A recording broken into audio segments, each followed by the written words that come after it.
Voilà, bonjour. Dans le cadre du projet de développement régional Créalet, je vous présente M. Blaise Jean de l'entreprise et fondation VLDS et M. Nicolas Louvi, qui est président de l'APPR, l'association des producteurs de produits régionaux du Jura et Jura-Bernois. Et est-ce que vous pouvez nous expliquer, M. Jean, quelle est votre fonction dans ce projet?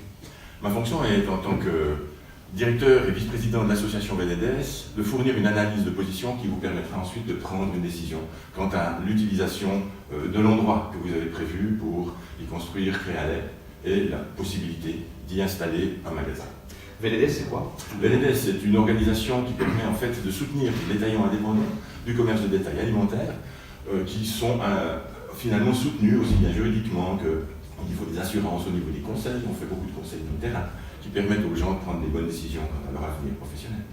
Alors merci d'avoir consacré ce temps. On écoute de suite votre présentation et conclusion sur le magasin. Vous avez donné un nom provisoire. Alors j'ai utilisé le terme cœur paysan.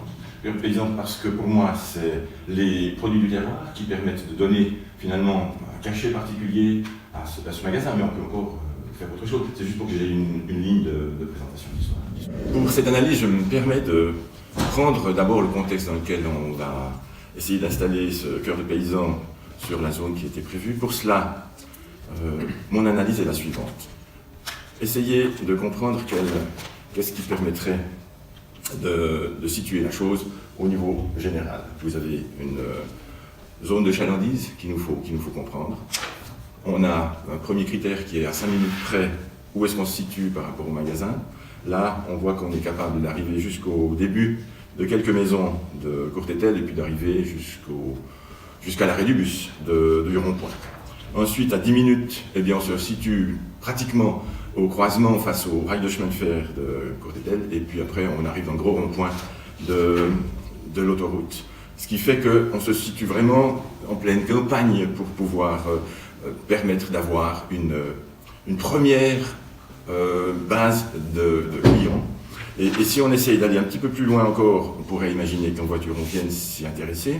À 5 minutes, on a bien sûr tout de Lémont, on a de Vellier, on a Courtétel, on a Rosse-Maison qui arrive dans le contexte des 5 minutes en voiture. Et dans les 10 minutes, on a pratiquement tout le district de Lémont.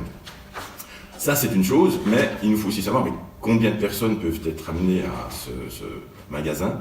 Si on reprend Courtétel, eh bien, on a 2500 habitants en 2017. De Lémont, on a 12 625, il y en a peut-être un petit peu plus aujourd'hui, mais voilà, ça ce sont le nombre d'habitants. Ce qui nous importe, c'est surtout de savoir combien de ménages, parce qu'un habitant tout seul peut faire un ménage, mais un ménage de 5 peut aussi faire un ménage. Donc on a, au niveau de Courtétel et des statistiques cantonales du canton du Jura, 1000 et quelques habitants, 1000 et quelques ménages, 5000 pour de Lémont. On peut constater que ces gens ont un certain âge. On peut voir la pyramide des âges de Courtétel, que j'ai pris en fait parce que c'est le plus proche de la zone où on veut installer ce magasin. Et comparé au Jura, ça ne change pas grand-chose de voir quelles sont les capacités. On voit que c'est bien dense au niveau de la population autour du magasin. Mais on peut aussi constater qu'il y a 68% de gens qui sont en dessous de 20 ans et au-dessus de 64 ans. Donc on a aussi une certaine dépendance de la part de ce monde. Pour aller encore un petit peu plus loin, ces gens sont amenés à dépenser quelque chose. Et si on est dans un contexte normal, on peut, sur les statistiques bien sûr, imaginer que pour un salaire moyen suisse de 10 000 francs, 10 000 francs c'est pas mal, les produits alimentaires représentent 5,7%.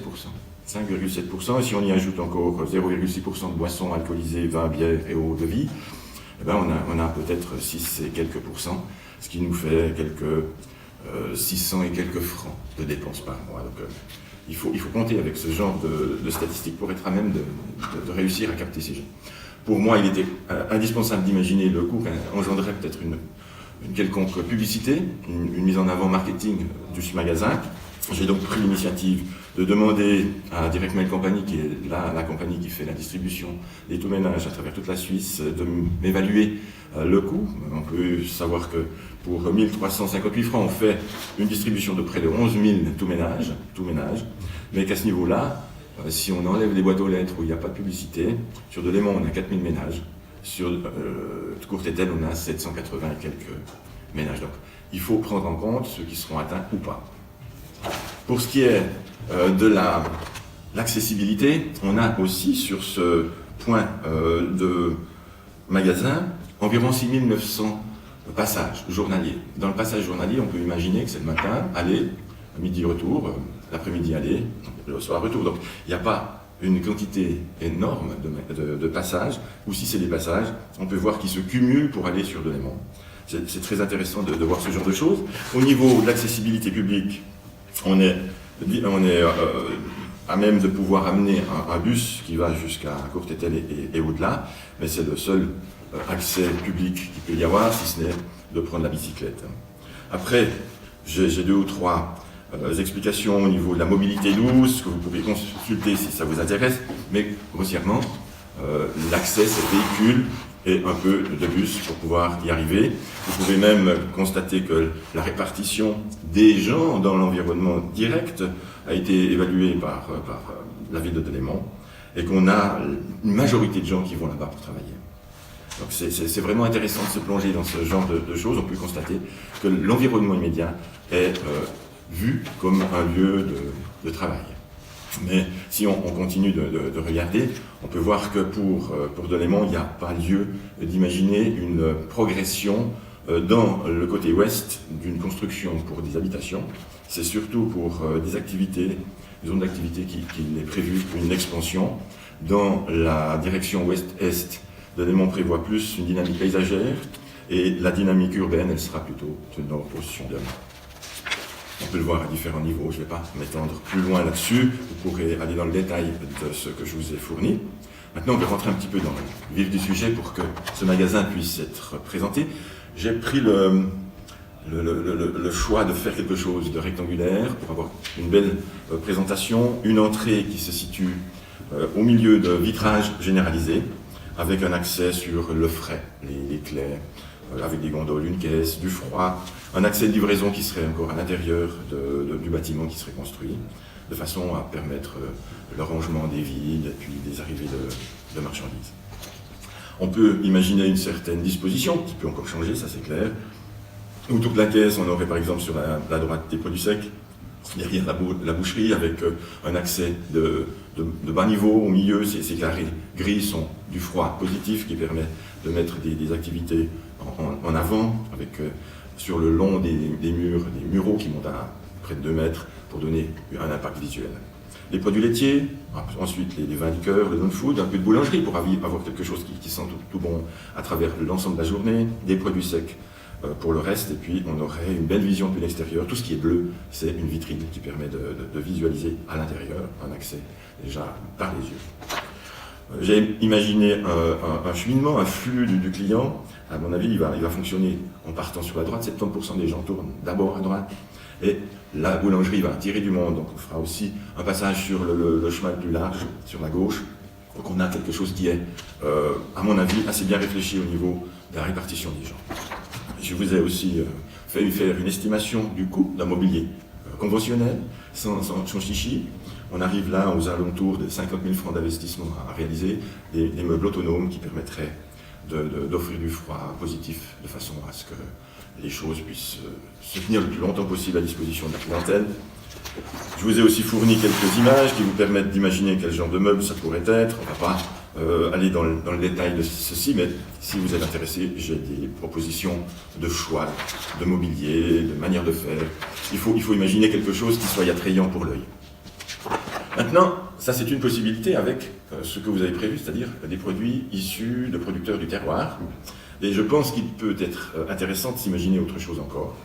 Et là, j'ai planché sur un projet intéressant qui pourrait utiliser en fait l'espace sur la droite du magasin qui est destiné en principe à faire de la production de fromage. Et si, comme vous le voyez dans le plan, on mettait un accès visuel à cette fabrication, on aurait une possibilité d'offrir un attrait supplémentaire avec un coin qui serait gastronomique, avec la possibilité de déguster, de goûter, de boire quelque chose, un petit comptoir, avec en bleu une banque à fromage, où là ce serait le principal débouché, avec bien sûr encore de la boucherie, de la boulangerie et puis quelques produits secs qui présentent le terroir. Et ensuite on aurait une destination qui serait différente du magasin, mais qui permettrait sur ces 93 mètres carrés d'offrir un concept de visite qui serait très intéressant, qui marche à des endroits, qui donne ce plus à la clientèle qui viendrait visiter et acheter son fromage. Là aussi, vous aurez l'occasion de voir ce qui se fait à certains endroits où les gens n'ont peut-être pas de belles tables, mais de quoi s'installer, de boire un café, de goûter, et puis de permettre en fait d'avoir un moment de tranquillité pour son choix de fromage. Ça, c'est une chose.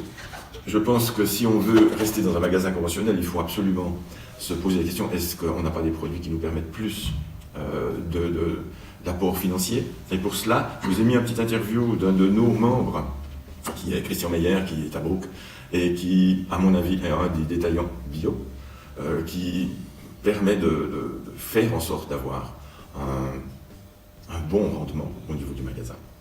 Alors, vous pourrez lire l'interview, vous pouvez voir un petit peu son magasin. Il a un attrait très intéressant, mais c'est du bio, c'est que du bio. Et si on se fait bio, on peut difficilement mettre autre chose dedans. C'est un petit peu comme dans l'agriculture, ça peut être bio ou conventionnel, mais mélanger les deux, c'est un petit peu difficile à réaliser. Donc, un magasin peut être complet en bio, c'est pas un problème. Le non-food peut aussi avoir son rayon sans problème. Et je vous ai sorti, je vous demande de garder ça à l'interne, c'est des chiffres confidentiels. Je vous ai enlevé les en-têtes pour qu'il n'y ait pas de possibilité de se retrouver, mais ce sont des réels magasins qui m'ont fourni ces chiffres. Vous voyez, pour le premier, il y a 34,9% de marge brute, et puis pour le deuxième, vous avez entre 36 et 36,6% de marge brute. Donc ce sont des magasins bio qui ont demandé de la part de VDDS de faire des analyses et que je vous mets en avant. Dans mon analyse, je ne vais pas augmenter les marges à ce point-là, mais au moins que vous puissiez voir que c'est viable et que c'est plus intéressant que du conventionnel aujourd'hui. Alors aujourd'hui, ça veut dire voir un peu l'avenir. Et l'avenir, je vous l'ai sorti avec une petite vision de ce qu'au niveau de la France, on envisage des défis pour le bio. Vous avez d'aussi intéressants magasins que parce qu'il y a des quantités qui sont achetées. Et vous verrez que la plupart des groupes qui sont représentés là-dedans sont entre 150 magasins et 700 magasins à travers l'ensemble du territoire français. Même si les défis sont les mêmes pour un détaillant indépendant, il faut voir que l'ampleur des choses doit se mesurer à l'aune des capacités de chaque région. Ça, c'était un tour d'horizon que je souhaitais vous faire voir. Et maintenant, j'aimerais pouvoir vous donner en fait l'analyse que j'en ai faite. Le point de départ, c'était de pouvoir imaginer est-ce que la construction de magasins avec des produits de terroir était d'actualité, en essayant d'avoir un budget qui vous permette de prendre position, d'avoir une grandeur de magasin qui soit à même de pouvoir vivre, avec une disposition de support que vous pourrez ensuite utiliser ou pas, et puis les coûts d'aménagement que je vous ai trouvés. La problématique première, c'est qu'on n'a pas d'historique pour ce magasin, puisqu'il n'y a rien sur place. Pour le flux clientèle, on peut prendre en fait les habitants qui sont aux alentours. Si je prends Courtétel et Delémont qui sont tout près, et puis qu'on fait le total des habitants et puis de ménages, on arrive à 2,17 ménages sur l'ensemble de ces deux agglomérations. Bien sûr, vous avez des bus à 250 mètres, il y a l'arrêt dont on a parlé tout à l'heure, il y a une gare à 900 mètres, il y a un bureau de poste, il y a une banque, mais à plus d'1 kilomètre du magasin. Les pôles d'attraction qui pourraient être le centre sportif sont à près de 2000 mètres de ce magasin. Et globalement, l'environnement immédiat, c'est plutôt industriel et artisanal. Bien sûr, il y a une station-service tout près, mais elle est à 350 mètres. On s'y arrête seulement pour faire le plein, il n'y a pas d'autres attraits. Et puis, si on regarde la concurrence immédiate, eh bien, on a Folg avec un petit magasin qui était juste derrière les rails de chemin de fer. Il y a une boulangerie un petit peu plus loin, il y a Landy juste avant, qui produisent presque tous nos différents assortiments. Et si on prend ceci en considération, à 5 minutes, j'ai été généreux, une trentaine d'habitants qui peuvent se déplacer. À 10 minutes, on va dire 300 habitants, mais là, c'est bien compté. Ça nous fait, dans un accès à pied, de seulement 330 habitants qui seraient intéressés à venir voir le magasin. Et si on agrandit la zone de chalandise au niveau véhicule, à 5 minutes, il y a bien 15 000 personnes qui pourraient être concernées, mais ils ne vont jamais tous venir d'un coup. Donc j'ai pris 5%, ce qui est à peu près ce que l'on peut estimer, ça fait 750 personnes qui pourraient être intéressées.